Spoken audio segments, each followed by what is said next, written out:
जय जगन्नाथ जय जगन्नाथ जय जगन्नाथ समस्त जगन्नाथ प्रेमी को मु स्वागत करुच्ची आमर पीके क्लासेस चैनल को। आज श्री जगन्नाथ रथयात्रा उपलक्षे आमे प्रभुंकर संबंधी किछि क्विज आलोचना करिबा।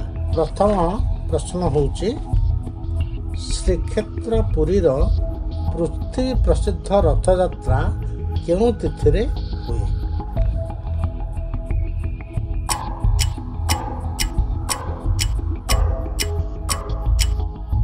श्रीक्षेत्र पुरीर पृथ्वी प्रसिद्ध रथयात्रा आषाढ़ मास शुक्ल पक्ष द्वितीय तिथिरे हुए।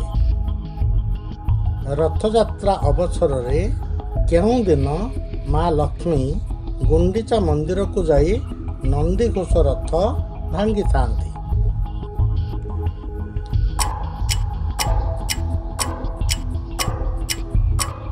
रथयात्रा अवसर रे हेरा पंचमी तिथि माँ लक्ष्मी गुंडीचा मंदिर को जाई नंदीघोष रथ को भांगी थांती। केउं तिथि रे बाहुडा यात्रा हुए?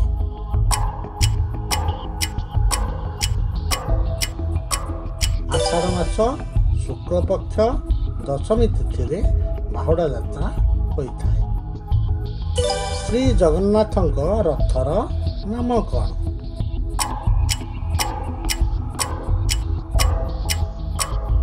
श्री जगन्नाथଙ୍କ रथर नाम हेउची नंदीघोष।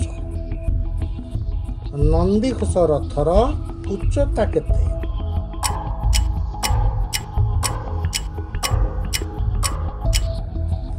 नंदीघोष रथर उच्चता हेउची 45 फुट 6 इंच। नंदीघोष रथरे केउं रंगर ओ केतोटी घोड़ा बंधा जायथाय?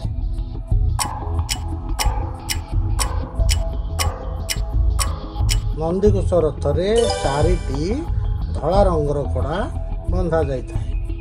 नंदीघोष रथर चक संख्या केते?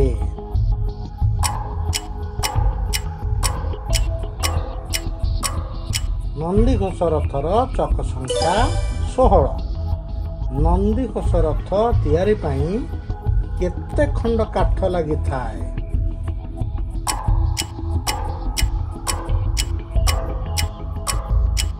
नंदीघोष रथ तैयारी पाई 742 खंड काठ व्यवहार करा जाय थाए।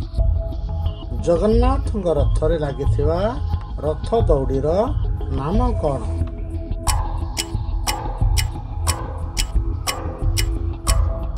जगन्नाथ रथरे लागिथिबा रथ दौड़ीर नाम शंखचूड़। रथ निर्माण परे 3 रथर प्रतिष्ठा किए करथिले?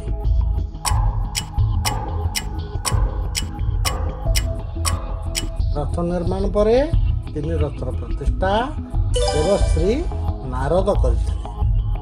जगन्नाथ रथर नाम नंदीघोष किए रखिथिले?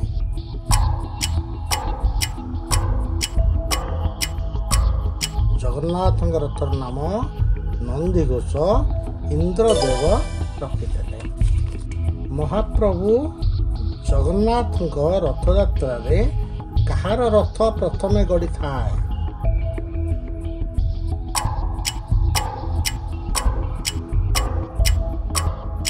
महाप्रभु जगन्नाथ रथयात्रा रे बड़ ठाकुर बलभद्र रथ प्रथमे गड़ी थाए।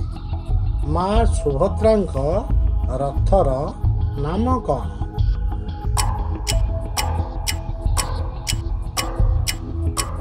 माँ सुभद्रा रथर नाम सर्पदलन बा देवी रथ। महाप्रभु जगन्नाथ रथर सारथीर नाम कौन?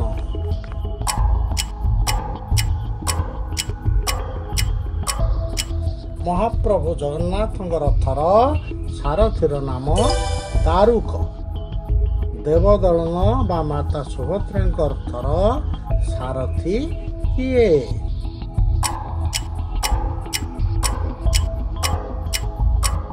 देवदलन बा ମାତା ସୁଭଦ୍ରାଙ୍କ ରଥର ସାରଥୀ ହେଉଛନ୍ତି ଅର୍ଜୁନ। ବଳଭଦ୍ରଙ୍କ ରଥର ନାମ କ'ଣ?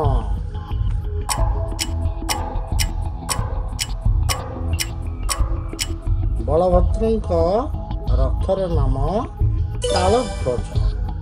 ତାଳଧ୍ୱଜ ରଥର ସାରଥୀଙ୍କ ନାମ କ'ଣ?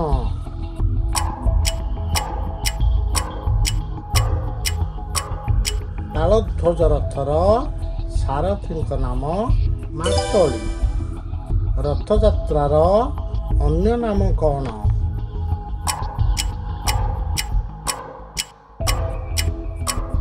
ରଥଯାତ୍ରାର ଅନ୍ୟ ନାମ ଘୋଷଯାତ୍ରା। ରଥଯାତ୍ରା ପାଇଁ ରଥ କାମ କେବେଠାରୁ ଆରମ୍ଭ ହୋଇଥାଏ?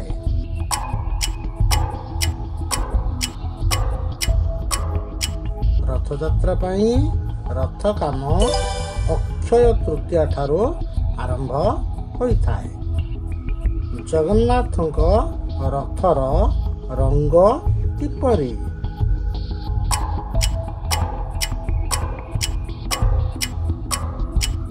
ଜଗନ୍ନାଥଙ୍କ ରଥର ରଙ୍ଗ ନାଲି ଓ ହଳଦିଆ। ଆଜି ପାଇଁ ଏତିକି। ଖୁବ୍ ଶୀଘ୍ର ପୁଣି ଏକ କୁଇଜ୍ ନେଇ ମୁଁ ଆସିବି। ପ୍ରଭୁ ଜଗନ୍ନାଥ ସମସ୍ତଙ୍କର ମଙ୍ଗଳ କରନ୍ତୁ। ଜୟ ଜଗନ୍ନାଥ, ଜୟ ଜଗନ୍ନାଥ, ଜୟ ଜଗନ୍ନାଥ।